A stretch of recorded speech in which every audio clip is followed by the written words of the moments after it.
ready to talk to Mr. W called Wayno Timos, but Wayne Hampton to the Billboard charts and the check cutters. Hey! Yo, hey, so talk to him right now. Tell everybody what it's like to jump off the porch in your era and take it to where it is, to where you got Complexcon and Harold's partner together. What's that like? I feel like of course it's a great feeling, but it's an opportunity also. I grew up eating Harold's chicken, grew up on 56 and Honore. So Harold's has been, he grew up on the mild sauce. Right, on the mild sauce. So to now be a part and have an opportunity to open up one and, working on several different ventures with corporate, right, it's just been a blessing, honestly. And with all the corporate training you had with the record labels and being a true investor, smart and wise beyond your years and being able to pay that forward, what has that been like when is it easier transition with the music and the corporate stuff that you're doing with Harold's? How do you mixing the two? A lot of it is branding and management. So, I'm used to managing people, so managing brands. It's very similar. The worlds, it may be food and entertainment, but they merge so easily. I mean, people gonna come together over a good meal and talk about a deal. Easy. You know what I mean? Easy. Or vice versa. So, or come out on the porch and have conversation with the best of them. Exactly. So when you talk about the porch talk, right? The porch for us means talking, history, experience, people, opinions, rumors, community, and home. What does the porch represent to you for the culture of what you're doing musically, and as well as franchising with the food? Explain how important the porch is to you right now.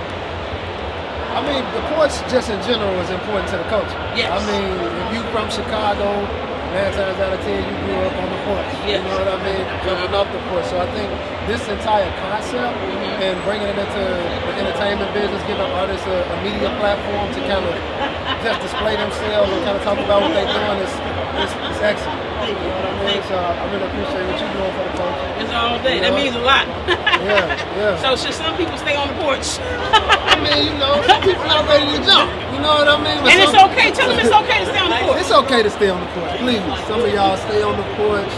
Everybody not ready to jump off yet. Everybody have their time. Everything has its time. You know? So do you think you jumped off the porch in the independent space in the music industry?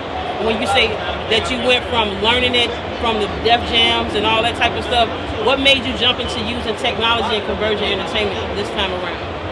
You know what it was? It was me having an understanding about where the money actually comes from and wanting to give that knowledge to everybody, especially people that's from Chicago. As far as where the revenue comes from when it comes to like YouTube or the DSPs when it comes to royalties or mechanical revenue. All of those things kind of what made me want to transition from being more creative on the A&R side, from working with Def Jam, working with Shakir and all those things, to managing talent and, saying, hey, where's my next check coming from, even though I did a major deal. Right. So that put me in the technology space, from dealing with, companies started building, YouTube channels, partnering YouTube, paying clients every month for that. Right. So that amount of transparency is what I wanted to provide. And you thought we was lacking that and missing that because of how the business model was designed to say, hey, here's the record, here's a master, here's some simple royalties, but with the dynamic of streaming, the revenue pool expanded. Yeah, absolutely. And you should be getting paid every month and not every quarter or not semi-annually or any of those things. And that's what my company does. We provide complete transparency when we have our APIs connected. You can see the revenue that you're making every day. So those things that we provide, it's unmatched.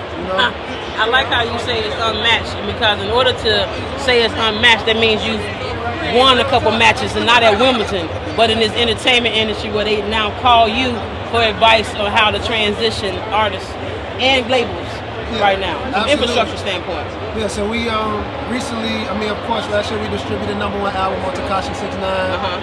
We close partners. We do a lot of distribution for multiple labels. We handle Universal Music Groups, CMS. We work with Sony, we work with Quality Control, we work with Hitco.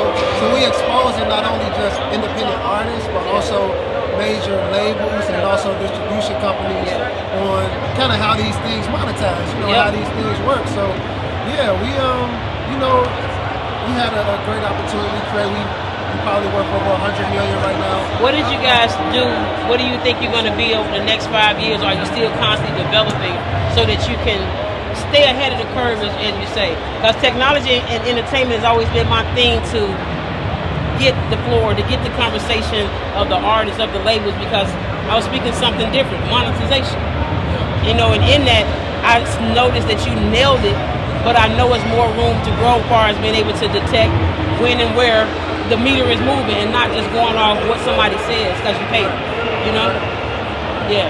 So for me, knowing what you did with Famous Dex and millions of other people, I want to give a lot of gratitude to Wayne staying focused. And one thing he's always taught me is not personal. Don't be emotional and stay focused on what the money is, and you can create. My man. And thank you. You're now watching the Porch Chicago. Now you are watching the Porch Chicago. Yeah. Bravo. My dude.